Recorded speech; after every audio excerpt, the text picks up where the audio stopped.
नमस्कार साथियों, न्यूज़ दुनिया नीरज शर्मा यूट्यूब चैनल पर आप सभी साथियों का हार्दिक वंदन अभिनंदन।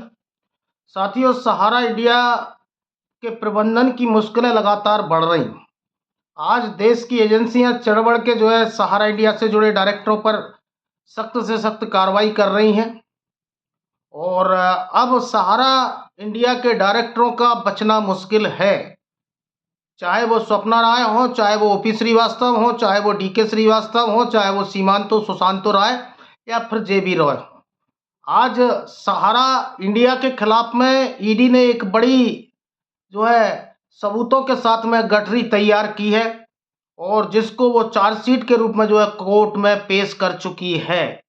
तो देश भर में जो सहारा इंडिया के खिलाफ हजारों एफआईआर हैं, चरणबद्ध तरीके से संयुक्त ऑल इंडिया जन आंदोलन संघर्ष न्याय मोर्चा ने करवाई थी और उसके कारण सहारा इंडिया के स्कैम उजागर हुआ था और देश भर के जागरूक निवेशक साथियों ने अलग अलग राज्यों में सहारा इंडिया के द्वारा की जा रही धोखाधड़ियों को कानूनी प्रक्रिया का रूप देते हुए उनके खिलाफ में धोखाधड़ी का केस दर्ज करवाया था। तो उसी पर ईडी ने इनके छानबीन की और छानबीन करने के बाद इनके मुख्यालय लखनऊ और कोलकाता में छापेमार कार्रवाई की और उसमें सबूत जुटाए और 500 एफआईआरों पर 300 एफआईआरों पर संज्ञान लेते हुए ईडी ने पीएमएलए कोर्ट में चार्जशीट में ये बताया कि 1,74,000 करोड़ का स्कैम सहारा ने किया है।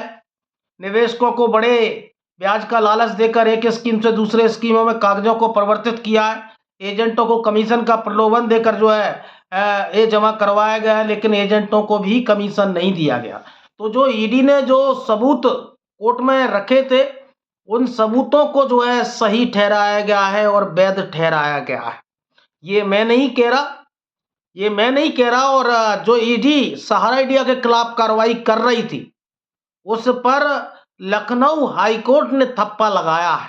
यानी लखनऊ हाईकोर्ट ने ईडी की कार्रवाई को वैध बताया और ईडी जो कर रही है वो सही कर रही है।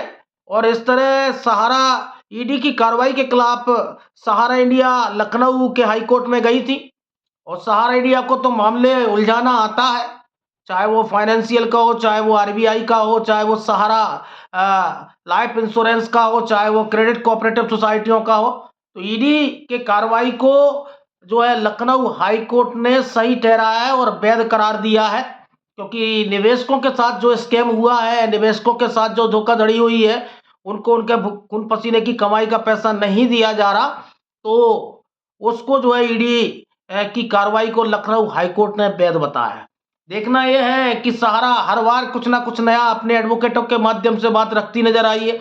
इसके पहले आपने वर्सोवा डील का देखा था, सहारा सेवी केस में फिर वर्सोवा डील फेल हुई, तो अब अडानी के साथ में डील पर चर्चा हो रही है, उसमें भी कोर कमेटी है वो जांच कर रही है और आगे क्या निकलेगा। लेकिन इतना तो तय है कि सहारा मैनेजमेंट से जुड़े लोग अब वो बच नहीं पाएंगे, क्योंकि अब वो ईडी की रडार पर है और ईडी इनको सख्त से सख्त कार्रवाई देते हुए निरंतर आगे बढ़ रही है।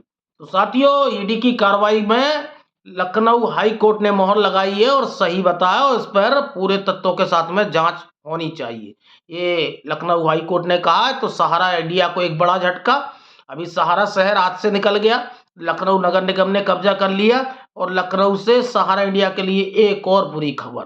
तो जागरूक रहिए, अपने हक के लिए लड़ते रहिए और न्यूज़ दुनिया नीरज शर्मा यूट्यूब चैनल को लाइक एवं सब्सक्राइब करते रहिए। धन्यवाद।